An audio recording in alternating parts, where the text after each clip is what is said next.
여러분 안녕하십니까? 안녕하세요. 네, 벌써 1월 또 셋째 주, 넷째 주가 이렇게 되어가는 것 같습니다. 여러분 연초에 하신 결심들은 잘 이루어져 가십니까? 작년 말에 어떤 결심을 했는지 혹 잊어버리신 분들도 계십니까? 우리 찬양대가 특별히 올해 이제 새로이 찬양대에 작년에 교회 이전 때문에 한동안 이제 쉬었었는데 찬양대를 열심히 하기로 또 결심을 하고 또 이렇게 좋은 특창을 해주셔서 감사합니다. 제가 신학과를 이제 그만두려고 했던 때가 있었습니다. 그래서 저는 컴퓨터 쪽으로 이제 조금 중고등학교 때 게임만 했기 때문에 컴퓨터 쪽으로 조금 더 이제 재능이 있으니까 신학과를 그만두고 컴퓨터와 관련된 과로 이제 진학을 하려고 이제 수능을 다시 보기 위해서 재수 공부를 했던 때가 있었습니다. 근데 그 당시에는 제가 잘 몰랐는데 사실은 제가 이제 하나님의 말씀대로 산다고 해놓고 그 말씀을 이제 거슬러서 간 것이에요. 그래서 제 양심에 하나님께서 들려주신 그 음성에 반응하지 않고 제가 자꾸 다른 길로 가고 있었던 것이었습니다. 그때 이제 원장님께서 제가 살던 남자룸에 이렇게 가끔씩 오셔가지고 말씀을 해주시면서 아브라함이 믿음의 길을 선택한 것들에 대해서 이야기해 주시고 또 루터가 교황권과 맞서 싸울 때 그는 말씀의 진리대로 가기 위해서 투쟁한 것이었어요. 그래서 이런 것들을 이제 원장님께서 와서 말씀을 해주시는데 그 당시에 이제 저를 잘못되게 이렇게 영향을 주셨던 분이 계셨는데 그분이 원장님이 이제 가고 나면 이렇게 오셔가지고 저한테 원장님이 어떤 말씀을 하시든 이렇게 물어보시는 거예요. 그러면 이러이런 말씀을 했는데 내 마음에 이러이런 감동을 받았다. 그분은 저보다 머리도 더 뛰어나고 성경에 대해서 저보다 더 잘 아는데 그분이 저에게 넌지시 원장님께서 너에게 그렇게 말씀하신 건 이런 의도로 이야기한 것이 아니라 저런 의도로 이야기한 거야. 제가 분명히 말씀을 드릴 때 마음에 감동을 받았는데 그럼 내가 잘못 알았네? 하고 자꾸 다른 쪽으로 이렇게 생각을 한 것이었어요. 그래서 제가 한동안 이 재수를 하기 위해서 수능을 다시 보고 점수가 또 안 나오니까 이번엔 삼수를 하기 위해서 수능을 또 준비하려고 했었습니다. 그런데 어떤 계기로 인해서 제가 가던 길이 잘못됐다는 것을 깨닫게 되었을 때 그분이 원하고 그랬는지 그렇지 않았는지는 제가 알 수 없지만 저를 왜곡시켰다고 하는 것을 알게 됐어요. 말씀을 이해하지 못하도록. 하나님께서는 우리에게 하나님을 알려주시길 원하셔서 아주 오래전부터 성경을 우리에게 주셨어요. 누구든지 성경을 보면 하나님을 정직하게 찾고 말씀을 연구하며 하나님을 만나고 발견할 수 있도록 말씀을 주셨는데 우리에게 그 말씀을 이해하지 못하도록 왜곡하는 존재가 있다고 하는 것입니다. 그래서 우리가 그 말씀 있는 그대로 이해하지 못하는 것입니다. 그래서 이 하나님에 대해서 그 오해를 풀기 위해서 예수님께서 이 땅에 오시게 되었습니다. 요한복음 1장 18절에 본래 하나님을 본 사람이 없으되 아버지 품속에 있는 독생하신 하나님이 나타내셨느니라. 예수님, 즉 독생하신 하나님, 성자이신 하나님이신 그분이 하나님을 본 적이 없는 그 사람들에게 하나님이 어떤 분이라고 하는 것을 보여주기 위해서 인간이 되셔서 이 땅에 오신 것입니다. 그럼 예수님은 하나님의 어떠한 것을 보여주려고 오셨을까요? 하나님이 아주 잘생겼다는 걸 보여주기 위해 오셨죠? 아니면 하늘에 다이아몬드, 금이 많다는 걸 보여주러 오셨죠? 아니면 하나님의 명예가 우주에서 최고라고 하는 걸 보여주기 위해 오셨나요? 무엇을 보여주러 오셨나요? 하나님의 품성, 특별히 사랑의 품성을 보여주러 오신 것입니다. 그래서 시대의 소망 22페이지에는 하나님은 사랑의 봉사만을 원하시는데 그것은 명령으로나 힘으로나 권위로 그 사랑의 봉사를 얻을 수 없다. 사랑은 오직 사랑을 깨달을 때만 사랑으로만 일깨워진다고 하는 것이에요. 그래서 예수님은 이 땅에 하나님이 어떠한 품성을 가지셨고 우리들을 어떻게 사랑하는지를 알려주러 오신 것이에요. 따라서 우리가 예수님을 통해서 하나님을 알게 될 때 하나님의 품성을 있는 그대로 이해하게 되는 것이에요. 그래서 예수님을 통해서 하나님의 품성과 사단의 품성이 대조돼서 드러나는 것이에요. 예수님은 이 땅에 사시는 동안 겸손하고 온유한 생애를 사시는데 예수님을 방해하는 사단은 계속 예수님을 괴롭히는 것이에요. 그 정신이 가장 극렬하게 드러난 곳이 어디였죠? 예수님의 십자가에서. 예수님은 죄인들을 위해서 자신의 생명을 주시는 것이에요. 사단은 죄가 하나도 없으신 그 예수님을 모해하고 예수님을 죽이게 사람들을 충동한 것이에요. 그래서 그 십자가를 볼 때 특별히 우리가 하나님의 사랑과 사단의 품성을 대조해서 볼 수 있다고 하는 것입니다. 그 다음에는 이렇게 적혀 있습니다. 이 일을 하실 수 있는 분, 하나님의 사랑을 드러낼 수 있는 분은 온 우주에 오직 한 분, 예수님밖에 없었다. 그래서 하나님의 사랑의 높이와 깊이를 아시는 그 예수님께서 이 땅에 오셔서 우리들에게 사랑을 드러내셨는데 그 방법은 많은 사람들을 회복시키는 일을 하신 것이었다고 하는 것입니다. 예수님께서 공생애를 처음 시작하실 때 어떻게 시작하셨나요? 어떤 사건을 딱 계기로 예수님께서 공생애에 들어가셨나요? 침례를 받으시는 것. 그래서 예수님께서 침례를 받으실 때, 물로 침례를 받으셨는데, 예수님께서 침례를 받고 나오실 때 성령이 비둘기의 형상으로 예수님께 임하신 것이에요. 누가복음 4장 18절에서 19절에 주의 성령이 내게 임하셨으니 이는 가난한 자에게 복음을 전하게 하시려고 내게 기름을 부으시고 나를 보내사 포로된 자에게 자유를 눈먼 자에게 다시 보게 함을 전파하며 눌린 자를 자유케 하고 주의 은혜를 전파하게 하려 하심이라. 이 예수님께 성령 하나님께서 역사하셨는데 그 목적은 뭐 때문에 그랬다고요? 하나님의 사랑을 더 풍성하게 드러내도록 하기 위해서 성령께서 역사하신 것입니다. 그래서 예수님께서 메시아라고 하는 가장 확실한 증거는 구약 성경에 여러 번 기록되어 있었는데 특별히 이사야서에 이것을 기록해놨는데 하나님의 성령이 주어진 그 사람, 기름 부음을 받은 자, 이 메시아는 어떠한 일을 할 것인지를 적어놓은 것이에요. 그것은 가난한 자에게 복음을 전하고 죄에 포로된 자들을 자유케 하고 죄에 눌려서 고통하고 신음하는 자들을 풀어주는 그 사업을 예수님께서 하시겠다고 하는 것이에요. 따라서 예수님의 모든 생애 동안 그분은 사람들을 섬기는 생애를 사셨어요. 마가복음 10장 45절에 인자에 온 것은 섬김을 받으려 함이 아니라 도리어 섬기려 하고 자기 목숨을 많은 사람의 대속물로 주려 하십니다. 예수님이 섬김을 받으러 오셨다고요?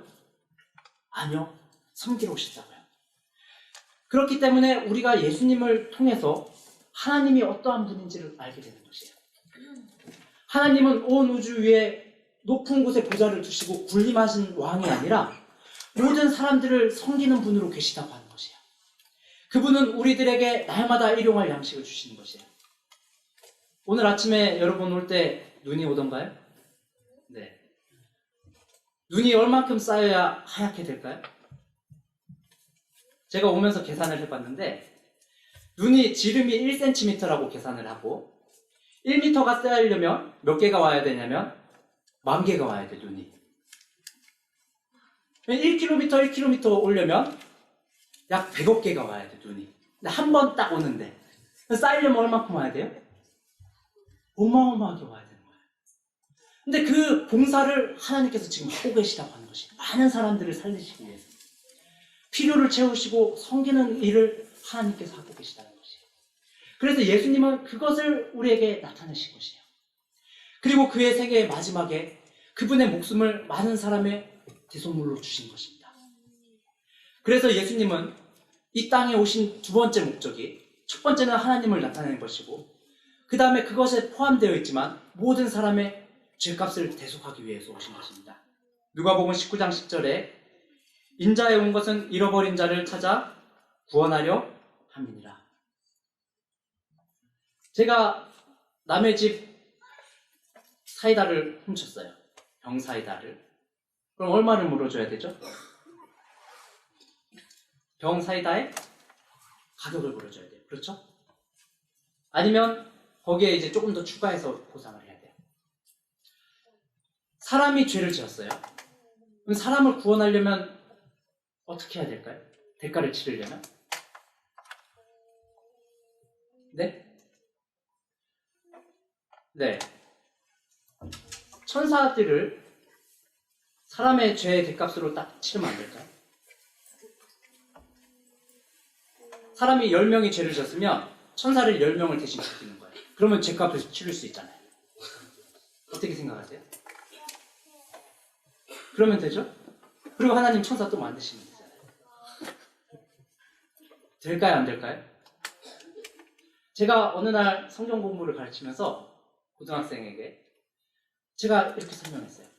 하나님이 천사를 대신해서 죽게 하시면 지금 60억의 인구가 있으니까 몇 억의 천사가 죽어야 돼요? 60억의 천사. 근데 이제까지 살아온 사람들 다 치면 너무너무 많으니까 예수님께서 대신 돌아가셨다.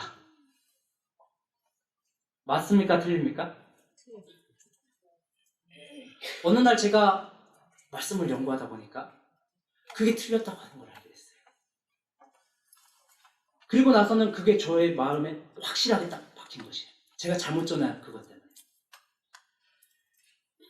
가요법은 기별 1권에 257페이지는 이렇게 나와 있습니다. 하늘의 가장 높은 천사라 할지라도 단 한 영혼을 대속할 수 있는 능력을 갖고 있지 못하였다. 왜?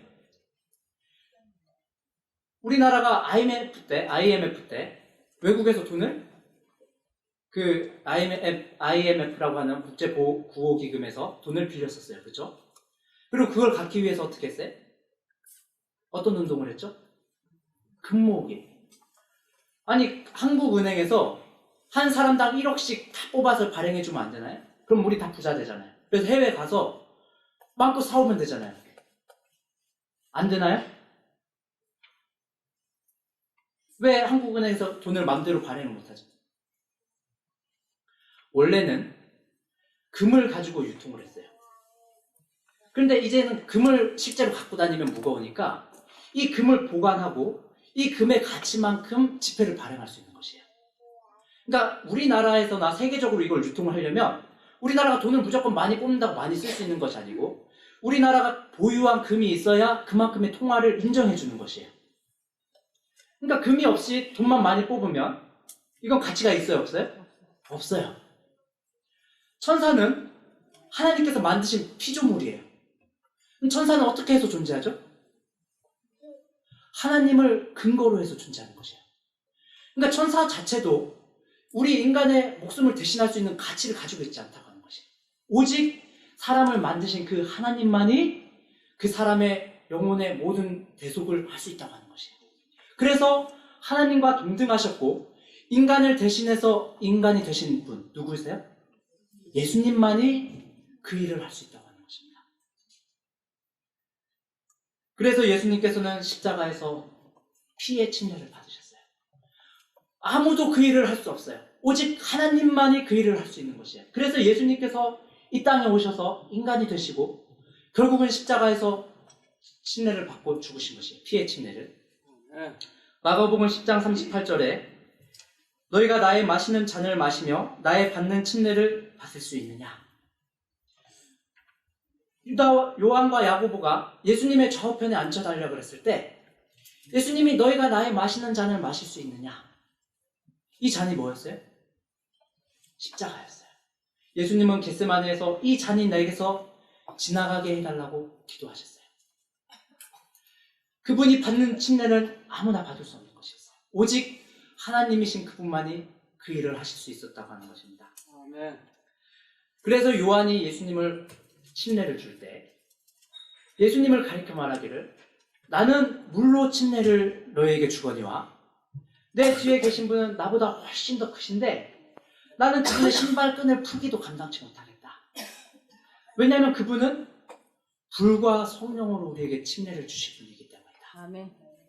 그러니까 예수님이 성령으로 침례를 줄 수 있는 권한을 어디서 얻으셨냐면 십자가에서 돌아가심으로 얻으신 것이에요. 그래서 요한복음 7장 39절에 예수께서 아직 영광을 받지 못하신 거로, 이 영광은 예수님께서 십자가에 죽으시는 것을 말씀하는 것이에요. 그러니까 예수님께서 아직 십자가에 죽지 않으셨기 때문에 누가 우리와 함께 계시지 않는다고요? 성령이. 그러니까 예수님께서 십자가에서 영광을 받으셔야만 성령의 침례를 줄 수 있다고 하는 것입니다. 그러나 이제는 예수님께서 십자가에서 돌아가셨고 하늘에 승천하셨기 때문에 사람들에게 성령으로 침례를 줄 수 있게 되신 것입니다. 그래서 성령 하나님께서 이제 우리들에게 주어지신 바 되었는데, 요한복음 15장 26절에 내가 아버지께로서 너희에게 보낼 보혜사 곧 아버지께서 나오시는 진리의 성령이 오실 때 그가 나를 증거하실 것이요. 자, 성령 하나님은 누구를 증거한다고요? 예수님을. 예수님은 누굴 증거하죠? 성부 하나님을. 그러니까 하나님을 우리가 보지 못해요. 예수님께서 인간으로 오셔서 하나님을 나타내 보여주셨어요. 그런데 예수님은 인간의 몸을 입으셨기 때문에 이곳에도 계시고 저곳에도 계시고 하실 수 없는 것이에요. 우리 지금 맨 뒤쪽에 우리 유이군이 지금 영상을 찍고 있는데, 유이군 그 뒤에서 영상을 찍으면서 이 앞에도 올 수 있나요? 없어요. 왜? 불가능해요. 사람은. 이해가 되세요, 여러분? 여기도 있고 저기도 있다는 게? 이해가 되세요? 아니요, 이해가 될 수 없어요. 그러니까 우리의 무한한 한계로 하나님을 이해할 수 없는데, 그 한계에서 한 군데만 유한하게 있을 수 있는 인간으로 오신 것이 예수님이 우리가 이해할 수 없는 신비라고 하는 것이야. 근데 그 하나님이, 예수님이 그 인간의 몸을 입고 그대로 하늘에 가신 것이에요. 그럼 예수님을 우리가 만나려면 우리가 어디로 가야 돼요? 하늘에. 갈 수 있어요, 없어요?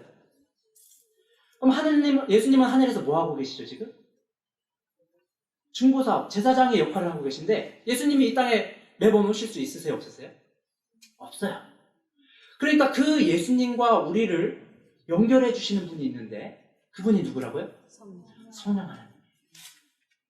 따라서 우리가 정직하게 예수님을 만나고자 하면 우리에게 성령께서 오셔서 예수님을 알려주시는 것이에요.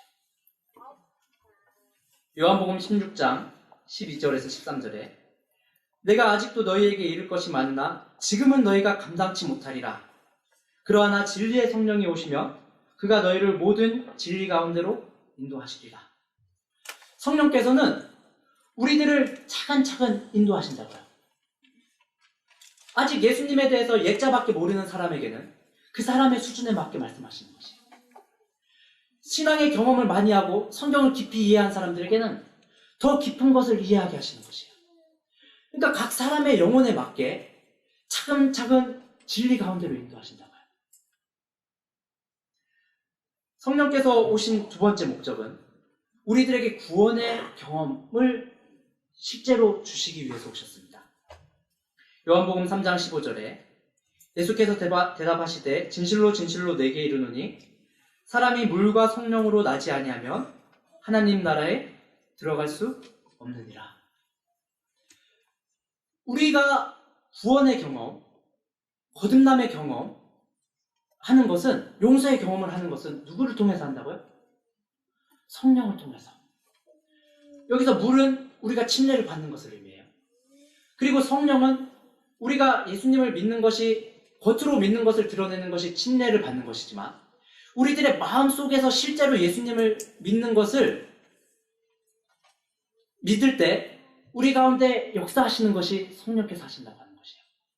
이 성령께서 우리 가운데 역사하시지 않으면 우리가 어디에 들어갈 수 없다고요? 하나님의 나라. 이 나라는 어떤 나라일까요?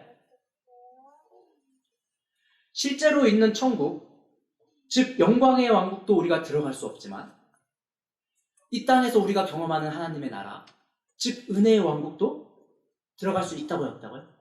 없다고요. 그러니까 이 성령 하나님은 우리가 신앙의 생활을 하는데, 신앙의 경험을 하는 데 있어서 가장 중요한 분이라고 하는 것이에요. 그래서 사도행전 2장 38절에 베드로가 가로되 너희가 회개하여 각각 예수 그리스도의 이름으로 침례를 받고 죄 사함을 얻으라. 그리하면 성령을 선물로 받으리라.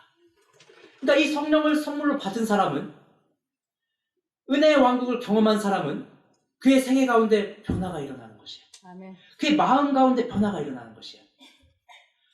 제가 20년 동안 신앙생활을 했었지만 어떤 사람이 정말 하나님이 계시냐고 물어보면 한쪽으로는 계시다고 하는데 제 마음속에도 의심이 있는 거예요. 하나님이 정말 계실까? 그런데 제가 용서를 경험하고 하나님의 용서를 딱 경험하고 나니까 하나님이 확실히 살아계시다는 것을 확신할 수 있게 된 것이에요. 아멘. 그러니까 그 다음부터는 사람들이 하나님이 계시냐고 하면 뭐라고 대답해요? 계신다.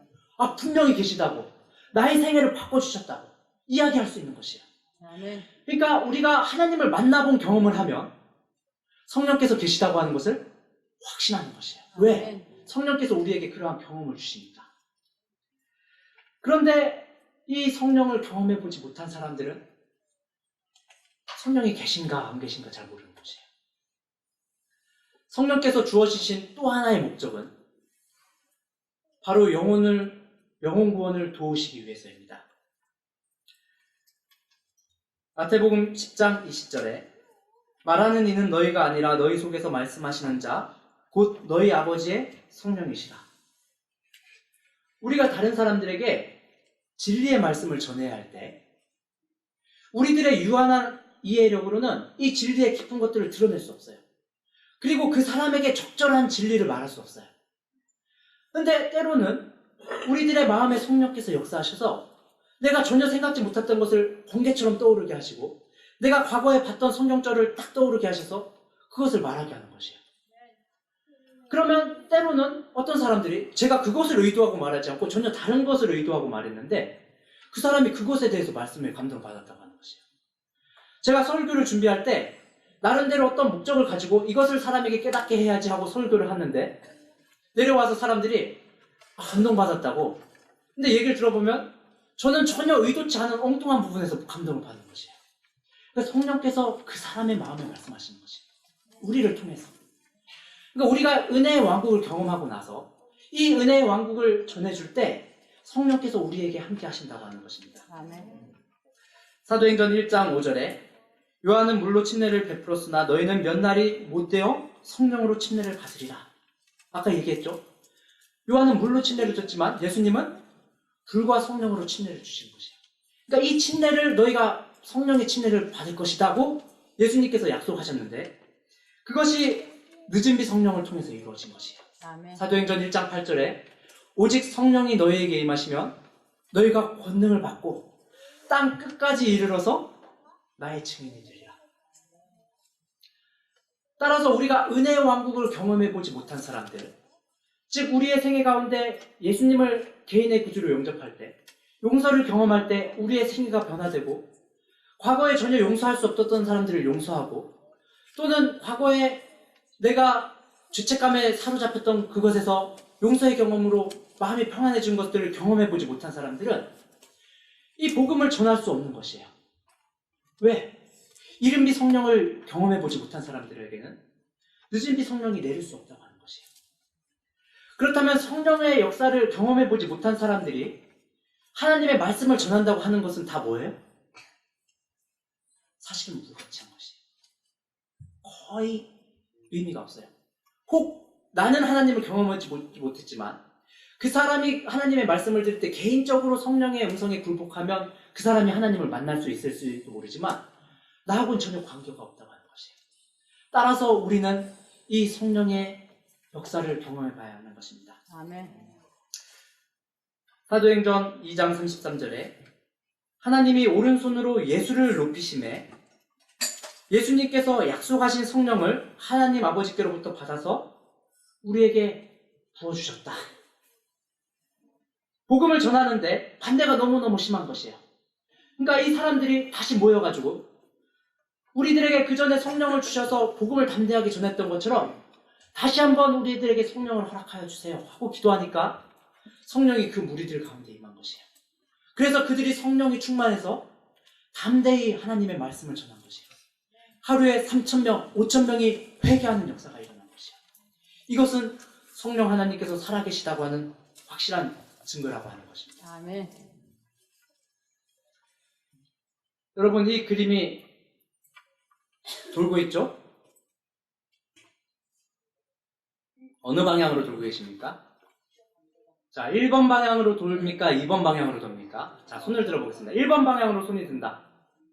네, 한 10분 미내로. 자, 2번 방향으로 손을 든다. 돌고 있다. 여러분, 눈이 조금 이상하신 것 같은데 다시 눈을 깜빡깜빡하게 다시 잘 보세요. 자, 다시 1번 방향으로 돌고 있다.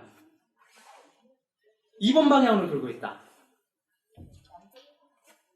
아니, 어떻게 한 그림을 보면서 어떤 사람은 1번 방향으로 돌고 어떤 사람은 2번 방향으로 돌죠? 혹시 양쪽 다로 돈다고 보이는 분 계세요?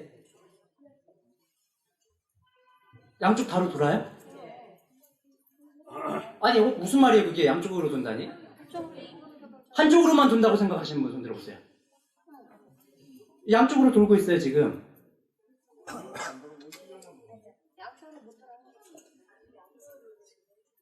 그러니까 이걸 계속 집중해서 보시면 내가 한쪽 방향으로 돈다고 선입견을 좀 가지고 보시면 그쪽 방향으로밖에 안 보여요.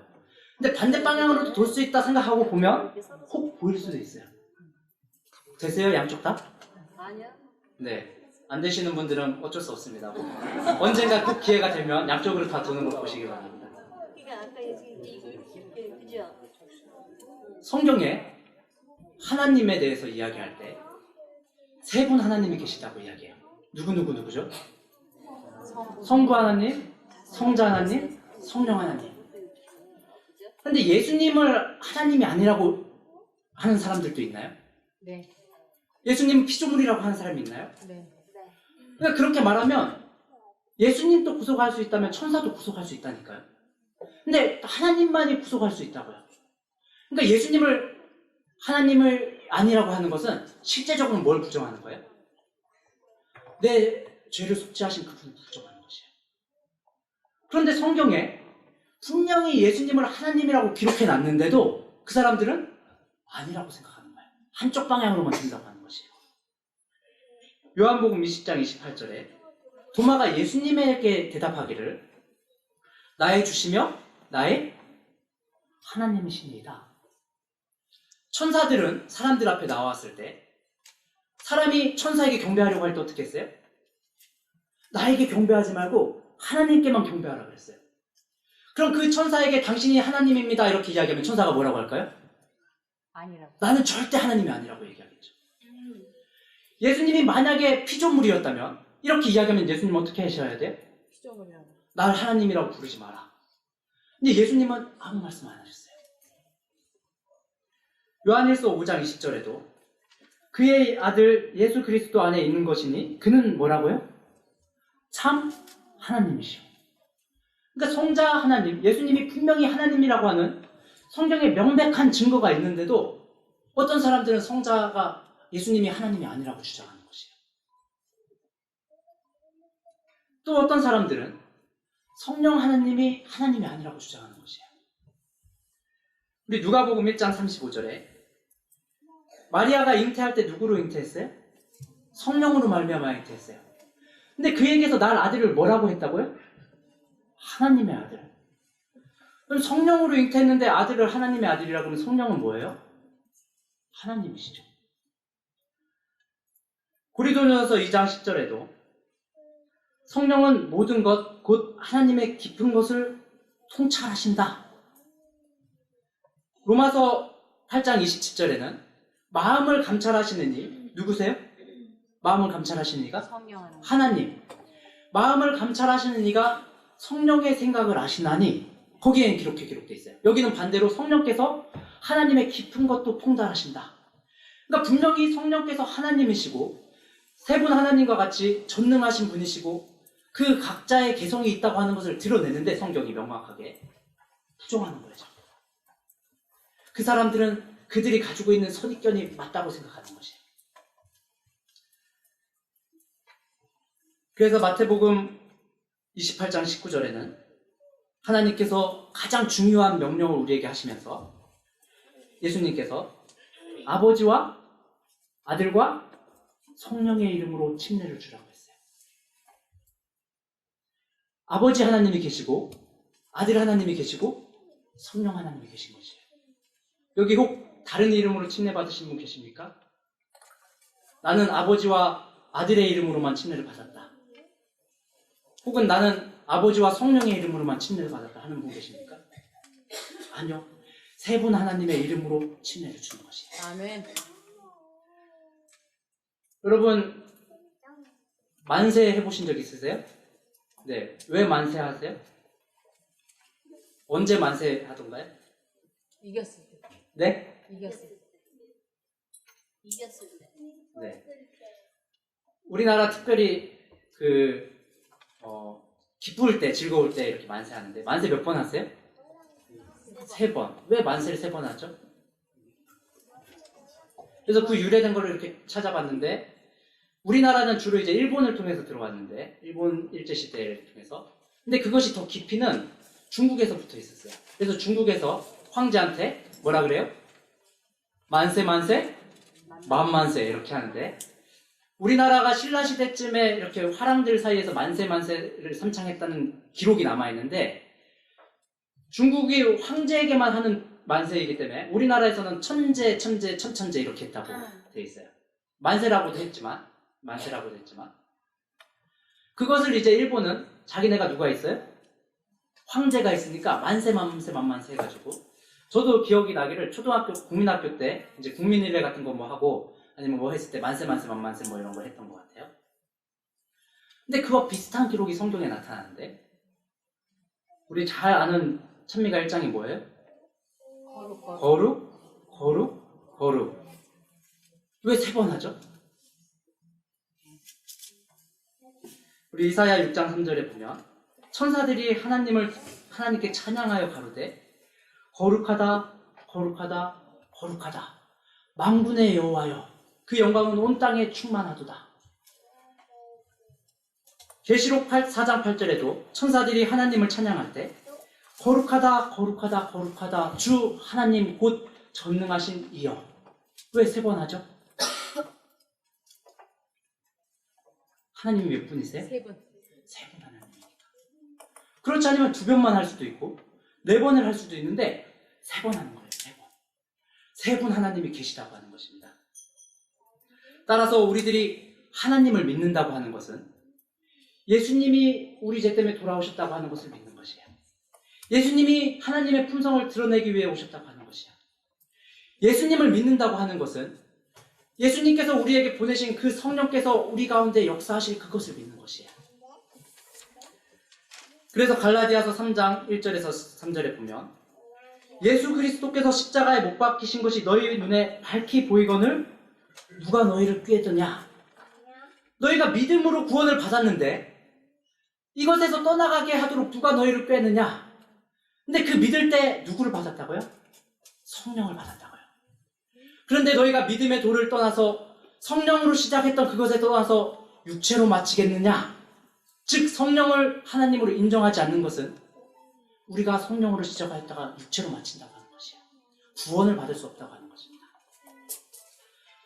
제가 아직 제 아내된 안빛나 청년하고 결혼하기 전에 이제 청년이 아니죠. 네. 결혼하기도 전에 그리고 사귀기도 전에 제가 아무하고도 교제를 하고 있지 않을 때 외부에서 이제 한 청년이 저희 교회에 온 거죠. 근데 이 청년이 어디서 들었는지 모르겠지만 저하고 또 다른 여청년이 사귀고 있다고 말하기 시작한 것이에요. 어느 날 제가 이제 교회에 중요한 일이 있어가지고 그 여청년하고 어디를 가는데 이거를 본 다른 청년이 저한테 전화를 해가지고 전도사님 혹시 그 여청년하고 사귀세요? 아니 왜? 아 누가 그렇게 말하던데요? 그래서 아니야 나는 아무하고도 교제하고 있지 않아. 제 말을 믿었을까요? 안 믿었을까요?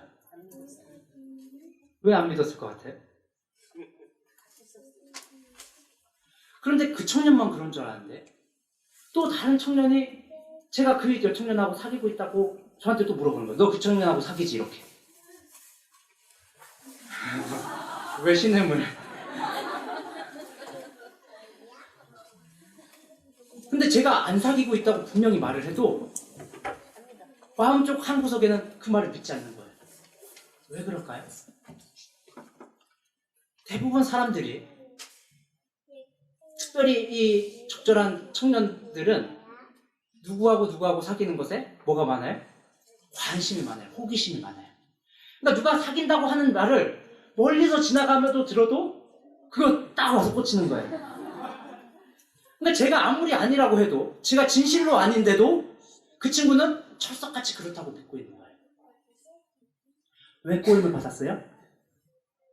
뭔가 새로운 거, 신기한 거, 이런 것에 호기심을 가지고 있으니까 성령이 하나님이 아니래. 분명히 하나님이라고 돼 있는데도 어떤 것들을 찾아서 보여주면 거기에 분명히 하나님이라고 기록이 우리가 보면 그렇게 보일 텐데 아니라고 믿어버리는 것이에요.